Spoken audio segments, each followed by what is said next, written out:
Hello, everyone, and welcome to today's Insightful Accountant webinar, How to Build a Budgeting Robot, presented by Liz Mason, sponsored by Divi. Insightful Accountant is an online news and information source written for small business advisors interested in the latest news and offerings in accounting technology. My name is Emily Hedrick, and I will be your webinar host. If you have any questions during the webinar, please enter them in the Q&A box, and we'll try to address them. The session will be recorded, and everyone that has registered will receive a follow-up email with the recording and handout. Today's speaker is Liz Mason. Liz Mason is a serial entrepreneur, a giant nerd, and an involved accounting vanguard. She is CEO and founder of High Rock Accounting, The Department.tax, and a few other related brands. Liz speaks on a national stage, guest stars on podcasts, publishes a YouTube show, and writes frequently. To further her passion for the advancement of the accounting profession, Liz currently serves as a Xero National Ambassador and as the content strategist for Tax Practice News. Thank you, Liz, for being here with us today, and when you're ready, you can get started. Thanks, Emily. I appreciate the beautiful introduction. I am going to go ahead and share my screen so I can start this slide deck. So welcome to post-October 15th pandemic year. I hope you guys are all doing fabulously. Today, we're going to be talking a bit about a budgeting robot. So first off, to me, what a budgeting robot is the ability to automate the budgeting process from end to end. So one of my goals in life is to automate as many processes as possible and to make things streamlined and utilize technology in a way that makes our lives better, because truly our lives should be lived outside of spreadsheets, in my opinion. So our agenda today, we're going to talk about why budgeting is important, what it looks like historically, just a little bit of a review to start. And then we're going to jump into what an end-to-end automated process looks like and talk about the tools in how they exist and what's happening in the land of budgeting right now. And then talk through a few best practices. And then I'm going to send you on your way to go ahead and build your own budgeting robot. I will do a demo of how I built one for our firm and what that looks like, and hope that it helps all of you in your journey to build the robots. So why do we actually care about budgeting? I mean, there's a million reasons that come to mind, and I'm sure all of you are like, duh, we care about this because if we don't have budgets and we don't plan, then people don't actually stay on track. People don't spend what they're supposed to. They overspend, or sometimes they underspend, which means that they're not investing in the business in the way that is needed, and they're not aligning things to the executive leadership's plan for the business either. So another reason is because small businesses fail all the time. And so when we start looking at the statistics, and we can just run through, these are from US Bank, and they're cited in a SCORE and Counselors to America of a Small Business study that was published. And effectively, and it's on the bottom of the slide, if when you get the slide deck, you want to go read the study, it's quite interesting. And it talks a lot about money. No surprise here, right? We're all accountants. We know that money is the lifeblood of a business. And if you don't have good cash controls, you don't have good budgeting, then you know that there's a risk here, right? That's how you mitigate the risk of failure. So 82% of small businesses failed because of poor cash flow management. That's a huge statistic. Now, could you imagine when we start looking at the overarching rate of business failure in the US alone, what we could do if we just actually budgeted correctly and utilized a lot of the technology available to us to make that happen, to not have cash flow management issues, to not overspend accidentally or have surprise bills show up. 79% of businesses failed because they started out with too little money. So when you go to start a business, many people take out a loan, they bootstrap, they raise capital, they get investors, and they have to figure out how much money to start with. And all of that starts with a budget. Lack of well-developed business plan. 78% of businesses had a lack of a well-developed business plan in their failure. That's very, very common, as we accountants know. Every time we get a new client, we ask, so what's your plan? Well, my plan is to continue going and to build something cool and to grow. it's inherent that these people just don't plan for it, right? They just have this idea and they run with it, and there's no planning that goes into it. 77% are not pricing properly. Now, we did a whole other webinar on pricing, which is incredibly important. And I'm a big proponent of value pricing. And I'm also a big proponent of matching your expense structure to your pricing to understand exactly what you're bringing in and then what you're spending on that as well. 73% were overly optimistic about sales and the money required, so what they would bring in. So they said, oh, we're going to bring in $100,000 this year in this department that traditionally has done 30. And so they said, our salespeople can go do this, or the team members here that are already overwhelmed doing a bunch of administration because our budgeting processes suck are going to go sell as well and bring in that extra cash. And so, when you think about this whole process, you really do need to make sure that you're being realistic and understanding what is going to happen, what can happen, what your team is available for, and utilizing those team members and their knowledge in the whole process. And 70% were ignoring what they don't do well and not seeking help. So this one I brought up mostly because when you're looking through this whole process of planning, of budgeting, of projecting, of figuring out where the cash is coming and where it's going to, all of that is important in understanding why a budget is important, right? So you need to fundamentally know that you as business owner or as advisor advising your business owner clients need to take a step back and say, hey, is this realistic? Have you discussed it with your department heads or your managers or the people that are actually doing it? Do you know that they can achieve these goals that you've set out for them? So it's in this particular regard, they're not asking for help. They're not discussing it down. They're not actually doing anything other than making things up and putting it in a spreadsheet and then putting it into their general ledger program to track against. So what does a historical process look like? Historically, the budgeting process has been manual, terribly manual. So way back in the day, you had your 12-column paper, and then you would take the prior year numbers and you'd transcribe them into maybe a monthly budget, or in some cases, quarterly or annual. Write it down on another piece of 12-column paper, and then hand it over to the department head to manage to that budget. Well, that took forever. You'd get like physical signatures on the sign-offs, and it was pretty not great. Then you move to Excel spreadsheets, right? So once we got off of the 12-column paper, we moved into accounting software. Well, most of the accounting softwares don't actually have a place built in for budgeting, or they didn't to begin with. Most of them do now, but they didn't to begin with, and they definitely didn't have an approval process. So you would still download the general ledger, parse it out to the different people, get them all to do their Excel spreadsheets, email them back, go back through a few rounds of iterations, and then have a sign-off approval.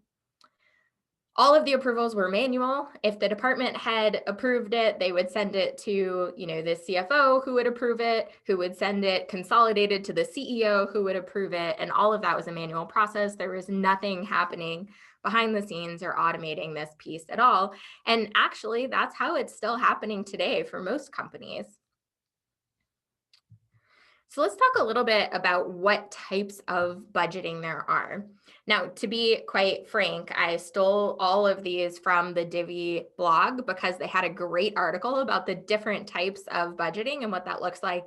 And I thought it would be very enlightening to this group. So first off, let's start with static budgeting. Static budgeting means that the budget is set once for the period of time that you're holding it open for. And then at the end of that period, you run a report, budget to actual, you compare it out, and you might make adjustments for the next time period, but it's not flexible on the day-to-day. It's one budget that you're managing to. And this is traditionally how budgeting was done, and also makes the most sense when you think about how difficult that approval workflow was. If you're doing that on a daily basis, could you imagine how inefficient the business would actually operate because you're constantly going back and approving new budgets? With the advent of better technology, we can change that into flexible budgets. And flexible budgets are able to adapt and change to the needs of the business and the opportunities that present themselves. So starting with incremental budgeting. Incremental budgeting is traditional. You start with last year. Generally, you add a percentage growth rate on top of it. And then from there, you present your new budget. So you're saying, okay, well, last year we did this. We're going to grow 10%. So our revenue will grow 10%, and most of our expenses will grow 10%. And you just throw that number at the wall and go with it and move forward. An activity-based budget is actually working backwards. So you look at what's your goal for the end of the year. So let's say, I had that company with the 30,000 of revenue in one year, and they want it to be 100,000. So to get to 100,000, what do we need to invest in to actually get there? So that's an activity-based budget where you work backwards to get your end goal to align the budgets. A value proposition budget is actually where you go through every line item of the budget and say, what value does this bring to the company? Does it bring any value? Let's say you have one department that's saying, I need $15,000 for travel this year. And you go, do you really need $15,000 for travel this year to go to those conferences? What have those conferences produced in prior years? Has that actually increased what we're doing? Has that provided any value to the team? Have they learned anything that really helped them do a better job? All of those questions are asked when you look at value proposition budgeting.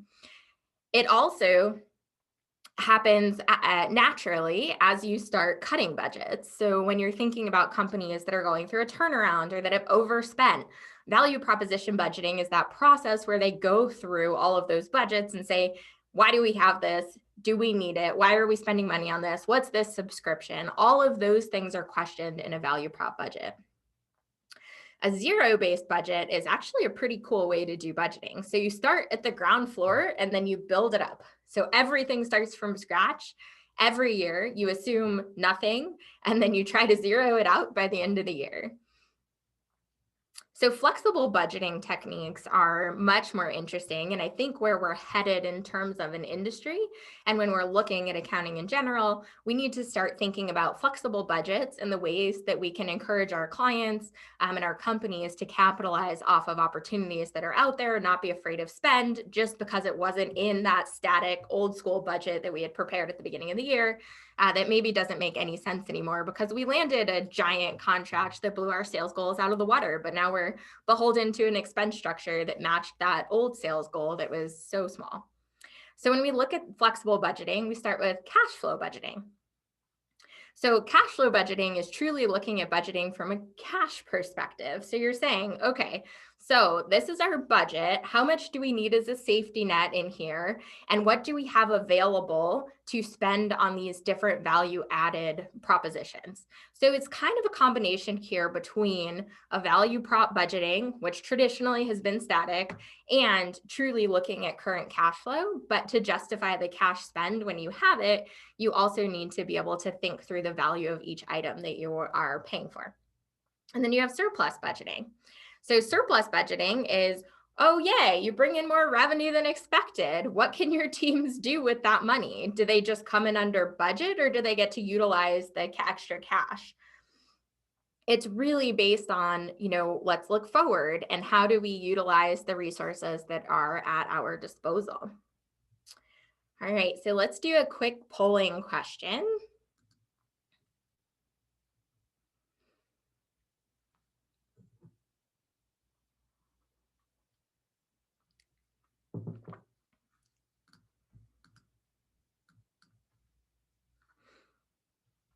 Give you guys another 30 seconds to answer that one.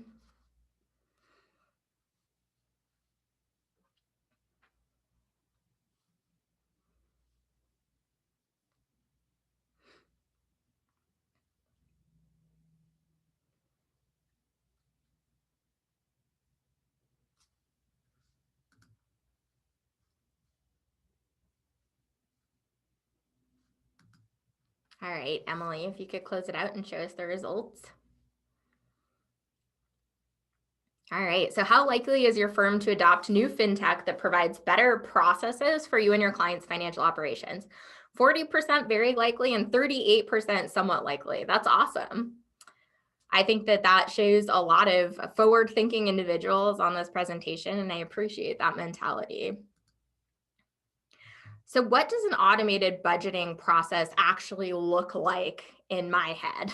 And like I said, I'm the one that's thinking, okay, so how do we utilize these budgets or these robots in totality to replace all of these mundane processes that are, not value added at the end of the day? It's just manual tasks.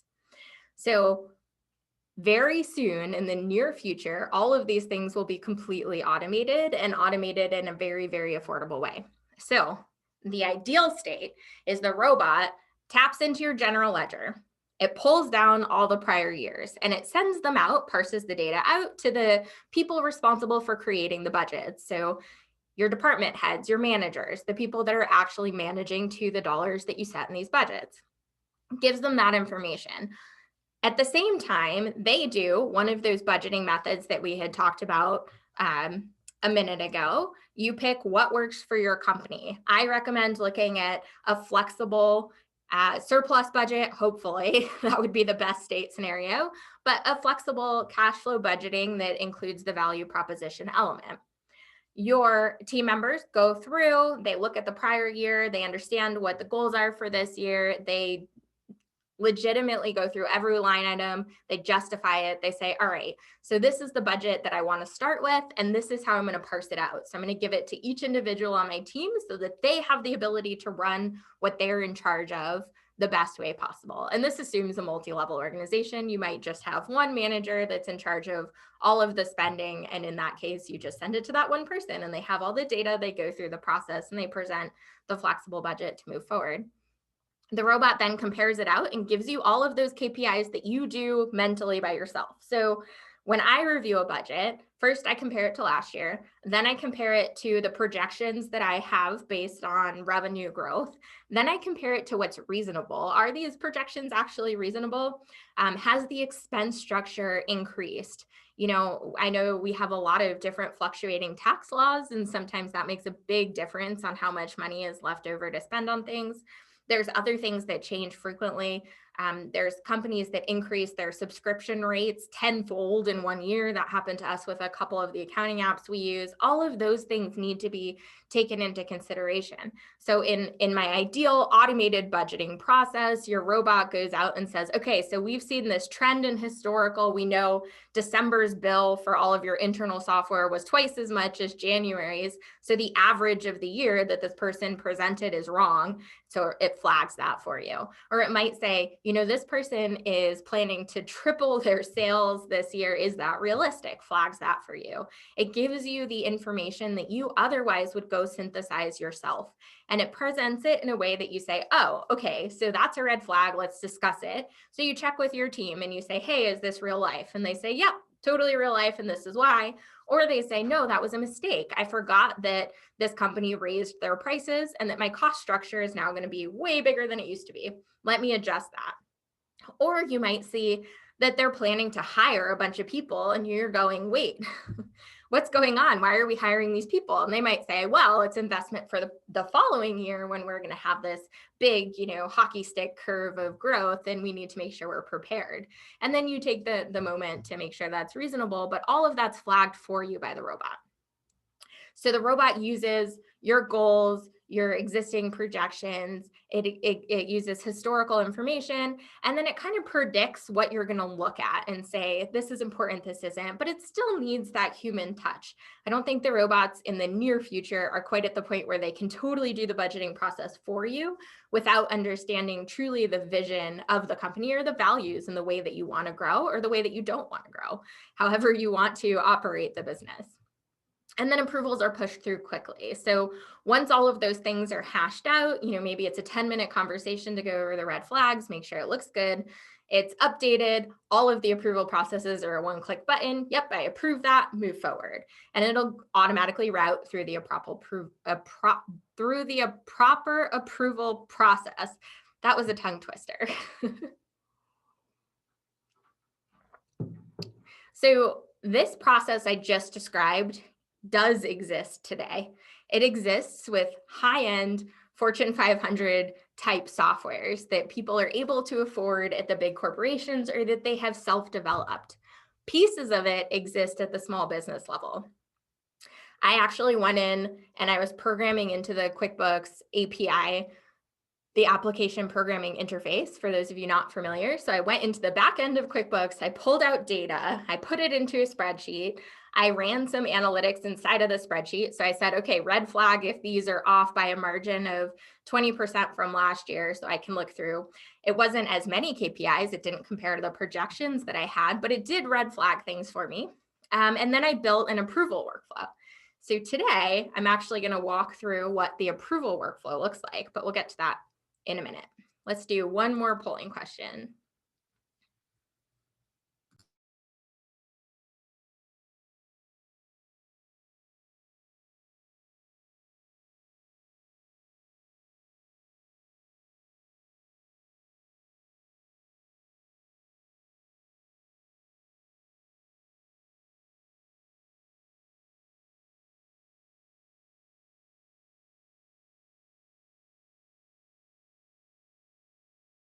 All right, give you guys another 30 seconds to answer this one.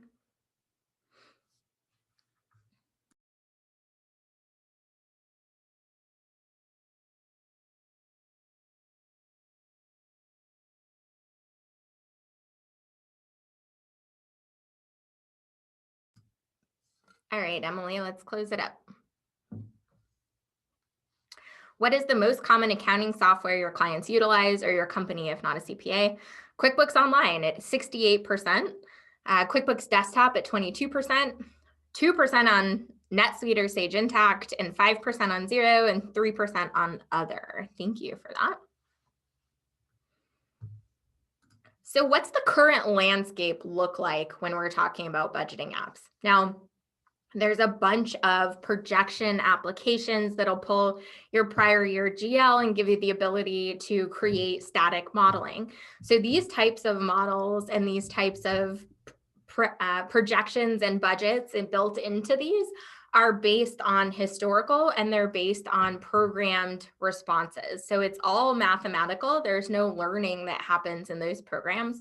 So they're not actually doing what we call in the data world, predictive analytics. What they're actually doing is just basing information off of historical trends that you've given it and growth rates that you may have given those programs. Now, the base cost for most of those are around $50 a month for small businesses, and you still have a lot of pieces that aren't flexible, they aren't automated, they're once a year things, or you do it for investors or on behalf of your clients when you're doing tax planning to help them think through things.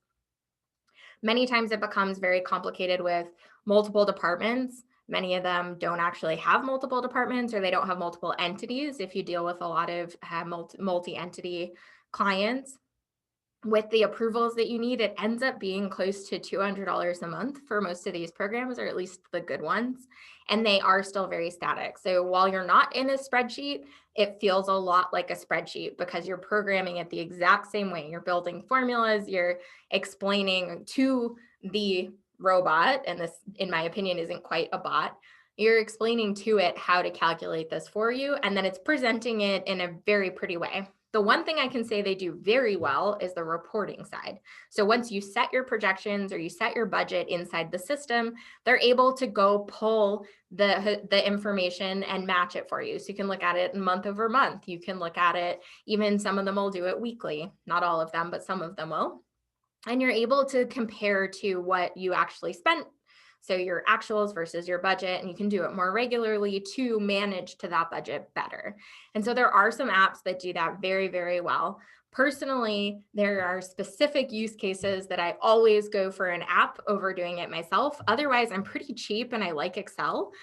You can call me a stereotypical accountant in that regard. And so I tend to use the Excel-based budgeting method for most of our clients. They get it. It ends up being easier. And if you build in some of the basic automation, it helps a lot. And then you have a whole other class of software like Divi. So this webinar is sponsored by Divi, but they did not ask me to talk about their product. I actually just really like it. So a couple of things I wanted to bring up are on their platform, you have the ability to upload budgets, but not just budgets by department, it's budgets by card holder. So anyone that's spending money, you can put in specific allocations for them, and it limits their spend based on those allocations. So think about how powerful this could be for a nonprofit. right? So a nonprofit, even at the tiny micro size, has to manage to a budget. They just have to. It's part of what's built into their charter. And a lot of times they have restricted funds. And so if they don't manage to that budget, they get in trouble. And so having the tools and the flexibility to put in additional budgets when they get additional cash flow, they get additional donations, and be able to allocate that down to what's happening on the day-to-day level at each card holder is amazing. Now, also looking at it, and I know we're going to have a little bit of a demo in a few minutes, but looking at it, you can think through what's happening on a daily basis. So you're not looking at it weekly, you're not looking at budget to actuals. You can go look at what's real life right now. So this is real-time information to run a business, which makes a huge, huge difference when you're looking at long-term spend management. If we go back to thinking about the beginning of this webinar, when I was talking about why small businesses fail, and a lot of it is cash flow, this actually gives you the ability to cut off cash flow before overspending happens. So additionally, when you look at it, you have spending control. And I just really liked this GIF. So quite frankly, I split this into 2 slides so that we could have this GIF on our presentation. So you set the spend limits directly tied to the employee cards, like I mentioned, and you can adjust who owns the budgets. You can look at the funds and you can move them to other people. You can adjust it by teams, and you have all these mobile notifications. So if you're functioning, and this is where I really like this program for our clients, if you're functioning as their outsourced CFO and you're in charge of making sure that their cash flow is happening correctly, you get alerts that say, hey, somebody is asking for extra money for this, or, this card is at its max or close to its max spend on this. And, that budget was supposed to last 6 months and we're in month 1, what's going on? And it lets you have those conversations much, much, much earlier with the teams that you're dealing with, and making sure that the management teams, the department heads, everybody knows what's happening, and it creates less of a cash flow issue and allows you to have real-time flexible budgeting that you can see in actuals what's happening. Okay, so I mentioned earlier that we were going to talk a little bit about what a budgeting workflow looks like right now, and a way that we can do this in a cheap, automated fashion. So in High Rock Accounting, we have built automated workflows to handle all of the approvals for our departmental budgets and what that looks like. So first, we do start with prior year numbers. Like I mentioned, I like to see the comparison. I want to know what happened last year, and I want my department heads, or as we call them here, my team leads, to feel very confident in what they're doing for the budget for this year. And while we do the value proposition budgeting, we go through line by line and we make sure every single number is justified before we approve it. While we do that, it's also helpful to have a comparison to last year. So prior numbers are parsed into the teams that they need to go to, and they get sent out. Next, the team lead prepares next year budget. So they go through, do the value prop, they explain it. A lot of times they have multiple tabs building up to it. They'll say, okay, so payroll, here's my calculation on how many people we need and why. Here's my calculation on the conferences that we're going to. And so they'll even put links to the conferences. And a lot of times they'll put in that spreadsheet and say, hey, this is important because I want to specialize in manufacturing accounting, and this is the best industry conference for accountants that do manufacturing in the whole world, and I need to go if I'm going to be the best, right? So there's all these justifications, and they explain the value of what those things will bring to the team.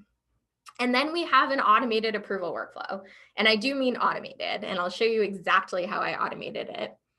And then we upload for tracking. And we are just converting over to Divi, to be honest. Our tracking currently is done through our core general ledger system, which is Xero. So first, you trigger automation. So I've built all of the automated workflow through Microsoft Power Flow. Microsoft Flow, which is now Power Automate. I apologize. They changed their name, I think, about a year ago.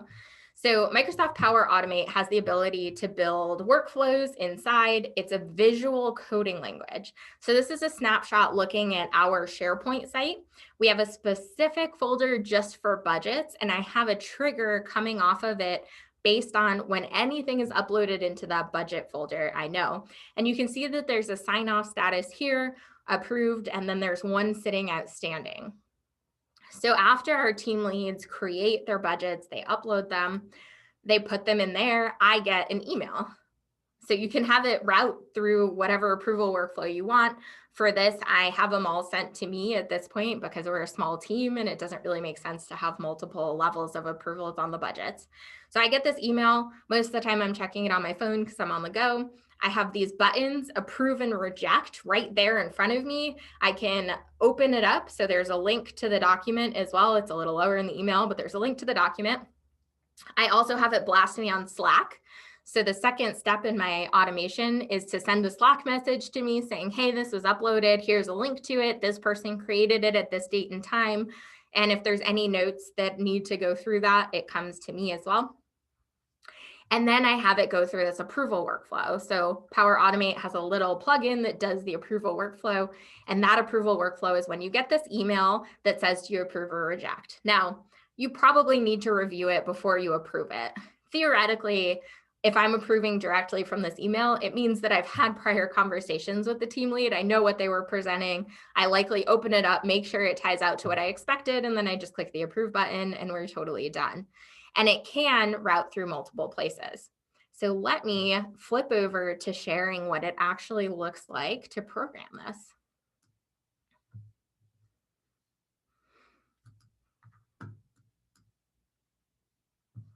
Okay. So first off, I showed you that share file site. It is effectively, we just throw these documents into this one bucket and all of the automations are built off of that. So the pre-built automation that I did to demonstrate today, for speed purposes, I didn't want to go through and build the entire thing live.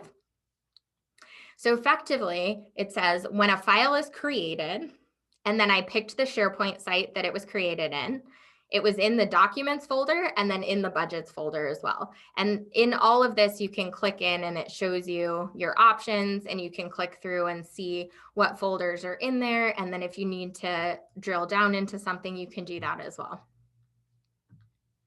Now I have it post a message to our Slack channel.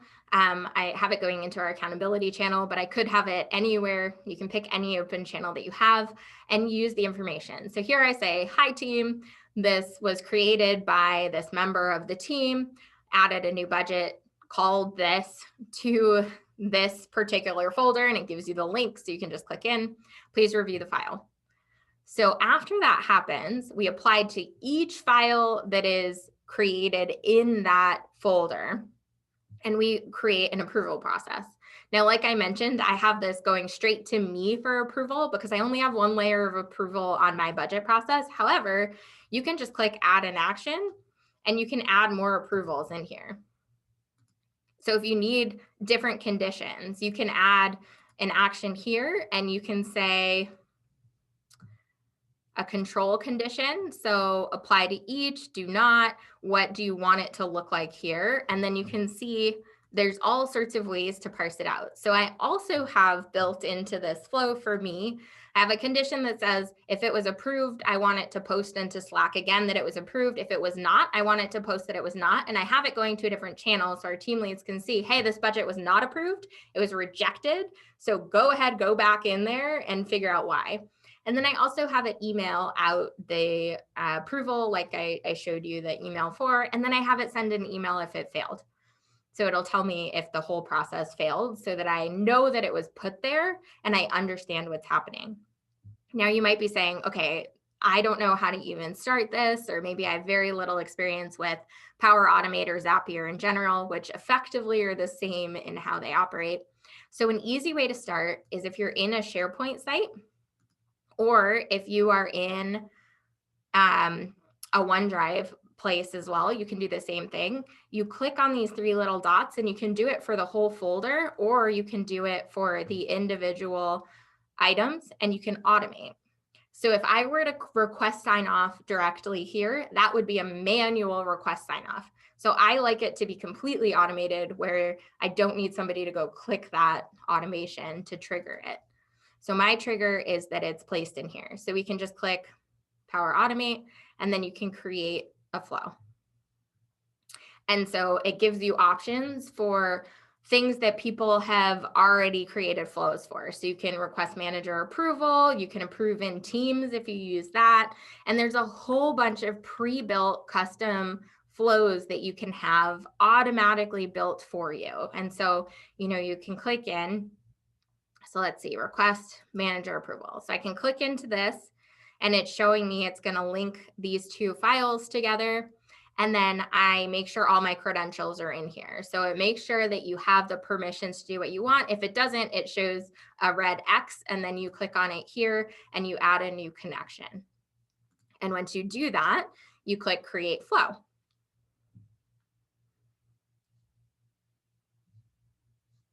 It's a little slow. It is a Microsoft product. So here's my flow. It exists in the templated form. Now, I never trust that they're perfect, so I always click in and it says, okay, for any file that's put in here, there's a message to the manager, so we can add input as well. We pull out the file properties, and then if the file's not found, what should it do? So then if it is found, it'll go back through and send the approval right here. If it's not, then it'll do a termination and it'll end the program. Now, when you're building these, you always want to do a flow checker.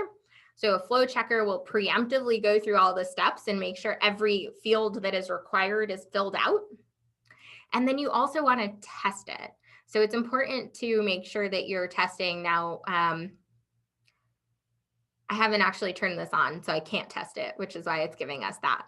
But if we go back over to the one I built the other day, we can click test, and it'll say you perform the trigger action. So the trigger action in this case is dragging a budget into that budgeting folder. Or you can say use data from previous runs, and you can click that and see the tests that I did a few tests 12 hours ago just to make sure it was working. And then it succeeded today because another thing went in there automatically by itself that wasn't a test. So you can use the prior data and test it, or you can say, okay, I'm going to run the trigger by myself, click test, and then drag the budget that you want into that folder and watch the approval process happen. Now, I'm sure that all sounds beautiful. And I hope that you guys go through and try to build out some of these yourself. Let me get back over to the slide deck. All right, this would be a great time for another polling question.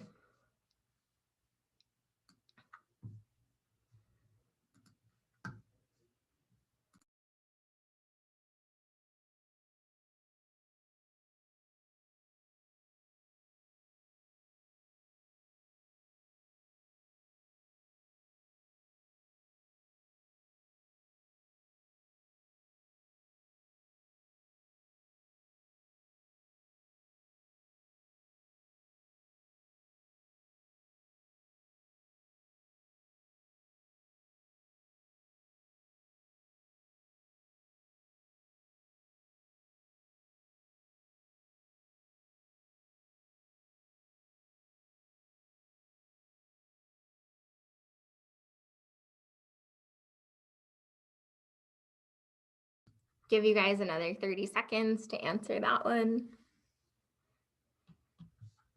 Also encourage you guys to ask questions. I don't think we've seen anything in the Q&A, just a little in the chat.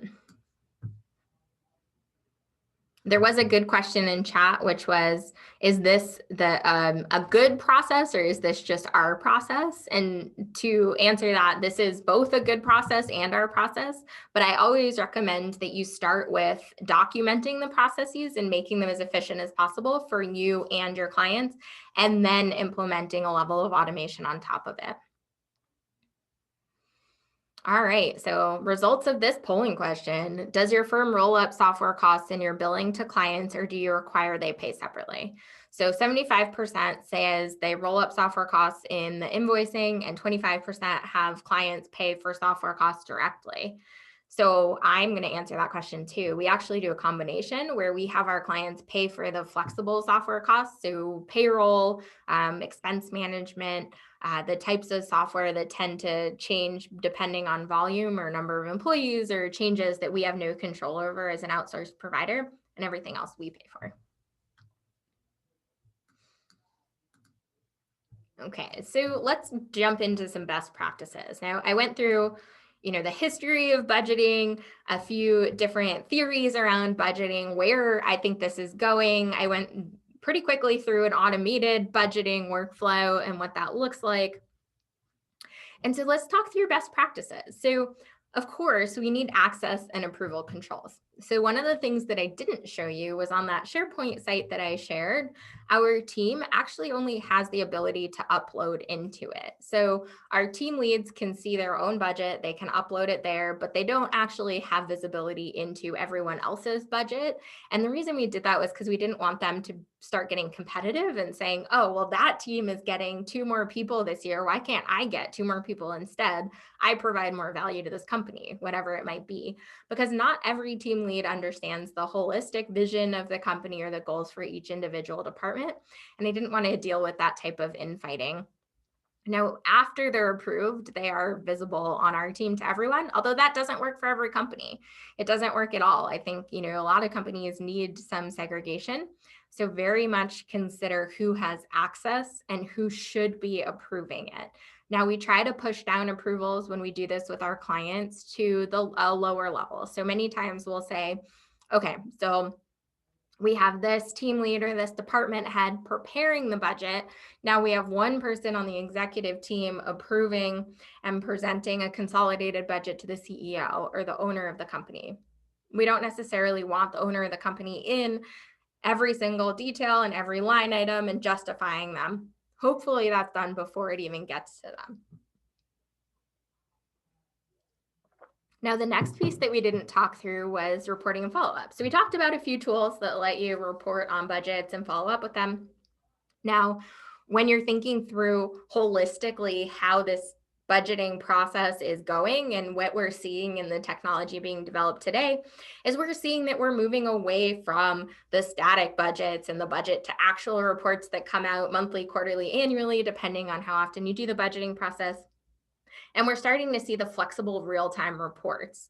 Now, I think everyone can agree that flexible real-time reporting is going to be way more influential and way more helpful to companies to grow over time. So reporting is changing. It's no longer these static reports. It's moving to these flexible real-time data where you actually know, how you're tracking on budgets on a regular basis, and you don't have, department heads or team leads bugging your controller, your outsourced controller, if you run an outsourcing firm, saying, hey, how am I doing on this? Because I have no idea. Like, here's my calculation, which of course is never even close to reality. And then also plan for timing. Budgeting process and approvals, it doesn't happen overnight. If you hand this off and say, okay, guys, like create a budget and give them to me tomorrow, you're not going to get very good budgets. So you have to build in some time for this and make sure that you leave enough to go through the proper process and approve budgets that are truly providing value and aligned with the vision of the company. Now, in order to go build a budget, I would say the first place to start is make a plan. Now, that sounds very easy, but it's actually really not. So, when you go to do this, I would say start with process. Always start with process. So, take current process. If there is no current process, then start with ideal process. If you have a current process, take that current process, figure out where are the roadblocks, where are the bottlenecks, what's happening here that's making this work well or not work well, and how do we make this process more efficient? If you implement good technology over bad process, you're going to have a bad technology experience. If you implement good technology over good process, then you're going to have a great experience and everybody will love you. So you need to actually make the plan and take the time to go from here's bad process, or here's the old process, here's the new process, here's how we can utilize this technology on top of this new process, and then execute the plan. So whether you're doing it for your internal firm or you're doing it for a client, you need to actually put into place the proper steps to go through and make sure that people are following this plan, that the process is in place, that the automations are working, and that everybody knows how and what to do. And then, of course, the final step is budgeting world domination, because all the robots are going to take over anyways. So we did get a good question in Q&A. Is Microsoft Power Automate a website, or do you need to download something? It's actually all cloud-based, and it's included in a Microsoft Office 365 subscription. And so that's why I demonstrated Power Apps versus Zapier today. Zapier, in order to do the same thing that I just showed you, you would have to subscribe to their premium model, which I believe is only like $25 a month, but it's still an additional fee. And I had promised to show you how to do this for very cheap or free. And so I tried to stick to that as much as possible. And so again, it's included in the subscription to Microsoft Office 365, and it's just online through Microsoft. All right. We'll give another 30 seconds for questions, and then we're going to jump into a Divi demo.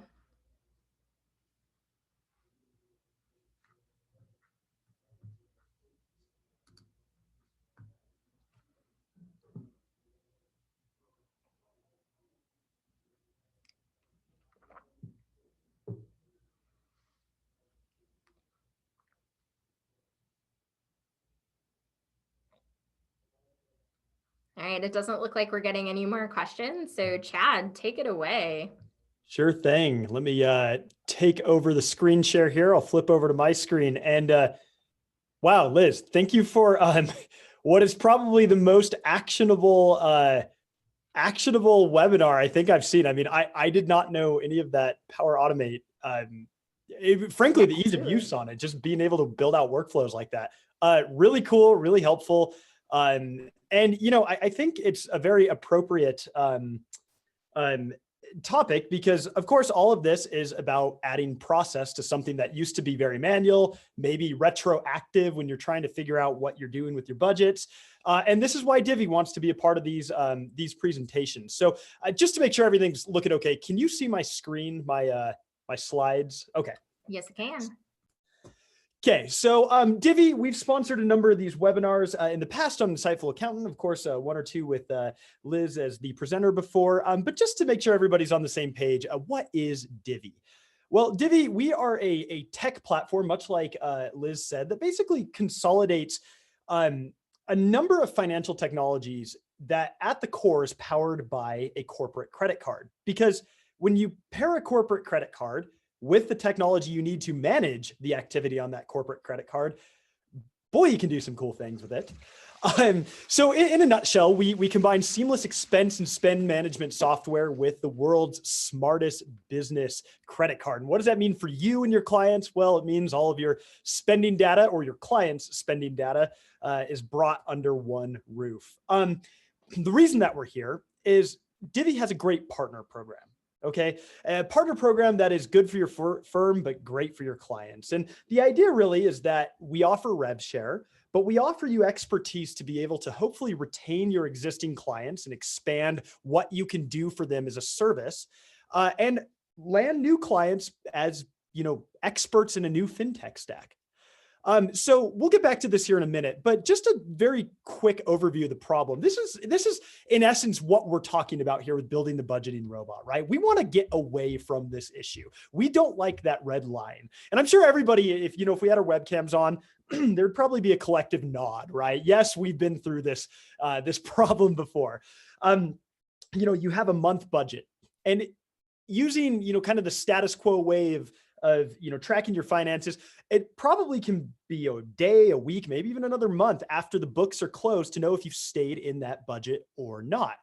You could be chasing down receipts. You could be trying to categorize transactions on behalf of the employees who did the spend, or just reimbursement for, corporate spend on personal cards. It's a time-consuming hassle, and it's all to answer a question: did you stay in budget or not? So Divi essentially unifies the fintech landscape that leads to this problem right now.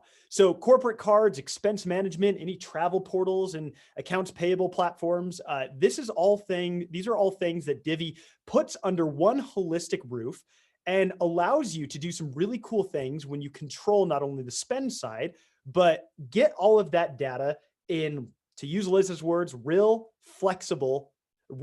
flexible areas, right? So we kind of tongue in cheek say that it is tech to end financial babysitting, because what you don't want to be doing is chasing down your clients' employees to say, hey, look, we're missing receipts for this and this and this, or asking them to, put the right GL codes with their transactions because you don't want to be doing that for them. But really being able to see all of their spend activity in real time in one place. So not having to log into multiple platforms, log into their an Amex account and then cross-reference that versus, their expense management to make sure everything in the corporate credit card was accounted for and Expensify or whatever. It's all in one place and you can see it in one time. And if the transaction is complete or not. I want to skip over just because I know we're kind of running up on time, but one thing that Liz had mentioned is the paradigm shift with fintech these days should enable something that is proactive rather than retroactive. In fact, I'm going to go all the way back to this. Like, this is a retroactive problem, right? We are looking to the past to answer the question that is now, and that is, did we stay in budget or not? But the proactive is when you can do exactly what Liz was saying. You set a dollar amount and say, look, this is the operational budget, your employee, your department, your project, your company, however you want to divide this out. This is the operational budget that you have. It is enforceable and there's absolute adherence to it. So whoever is spending from this budget, if it is a marketing department and you have multiple people, or your client has multiple people on a project or in a department, they cannot go out of budget when that dollar amount is reached. And furthermore, even if there are 7 or 8 people spending from the same budget, you still have absolute insight at any given time what has been spent, what has been spoken for, and what is remaining from that budget. So if you're an accounting firm, if you're an outsourced CFO or CPA, I mean, imagine when we talk about offering different services to your existing book of business. Imagine instead of just being able to close the books, you can say, look, we have a new service where we can turn around and help you build enforceable budgets and make it so that we can strategically implement how we divvy out your dollars, not to throw the pun out there, but divvy out your dollars to those departments or those projects that are in the next quarter or the next half a year or whatever it is. It's a massive value add. And you're also guaranteeing that not a penny will be spent out of budget. We also have new functionality to keep reimbursements for out-of-pocket spend intact with those budgets, held against those budget numbers too. So if you have teams that do a lot of maybe miles on their car, it's always hard to put on a corporate credit card, right? You can't really do that. You have to reimburse that way.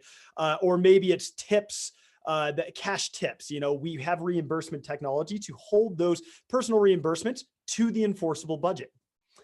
Bill pay portal, travel portal, all of this is combined into one, again, very holistic, unified platform. And going back to Liz's, do this as cheaply as possible. Divi is free, right? With the exception of the reimbursements functionality, which is $5 per user per month, everything else that we just talked about is completely free. And when we say free, we also mean that we're not like knocking on your door trying to upsell you every month, and there's no contracts or anything that holds you to using Divi, right? If your clients are not getting the best experience on Divi and you are not enabling your firm to sell better and retain clients better because of your expertise on Divi, we will lose you as a customer or as a partner in this case. So we are committed to providing you and your clients the best possible experience in the spend and expense management side of your financial operations. So one last thing I want to just go over. If you have clients who may benefit from Divi, check us out. Check out becoming a partner with the Divi Partner Program. We don't sell you anything. There's nothing that it costs, but you do get rev share off of a free product. As an aside, Divi makes our money by getting a percentage of the merchant interchange fee from the cards that we issue. So that's, again, enforcement that this is a free product and our revenue strategy is not based on any sort of like license per user licensing per month. So getdivi.com/partners/overview. Great place to learn a little bit more about what Divi does from a high level. And if you have any questions, send me an email.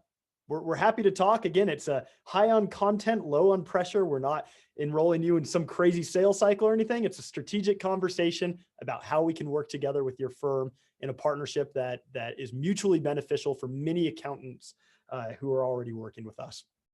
And with that, looks like we have a few chats here. Love it so far. Only issue is that the QBO sync. Oh, so we do work with QuickBooks Online. We will work with you to hopefully build out better syncing with your QuickBooks Online. If you are with an accounting software that we don't have a direct integration with, unfortunately, like Xero, I know Liz is a Xero fan. We are working on that, but it's down the line.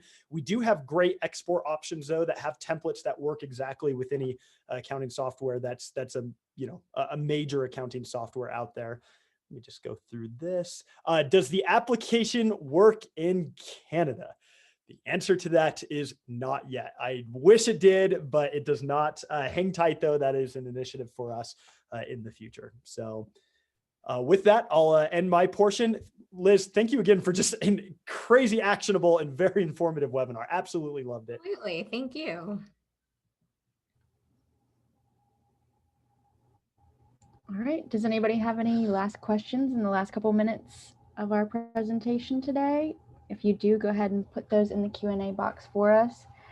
I will just go ahead and say again, thank you, Liz. Great presentation today. Thank you, Chad, for being here with us. And everyone, thank you for joining us today. Let's see. Okay, I was just checking the chat. The recording and the handout will be sent out later today in a follow-up email. So you can look for that by the end of the day today. Thank you again, everyone, for being here with us, and we hope to see you at the next Insightful Accountant webinar. Have a good day. Oh, there's one question. We'll go ahead and answer it since we do have a few minutes. Liz, someone said, what is the best way to learn Power Automate? That's a good question. So I learned through the magic of Google. So to be frank, Power Automate has a great help documentation on it. So if you go into the Microsoft Power Automate help, it gives you a whole bunch of different ways that you can do the things you're trying to do. I started with using the pre-built flows so that I could go in and take something someone else had built that worked and then customize it to what I want. And then I looked at YouTube, to be honest. I watched a lot of YouTube videos and of people that were doing these things for whatever process they're working on. And there's some really awesome things you can do with Power Automate. And I love that it's built into the Microsoft Office 365 subscription, because then you're not paying a ton or dealing with, limits on what you can do. So awesome. All right. Again, thank you, everybody. And we hope to see you at the next Insightful Accountant webinar. Have a good day.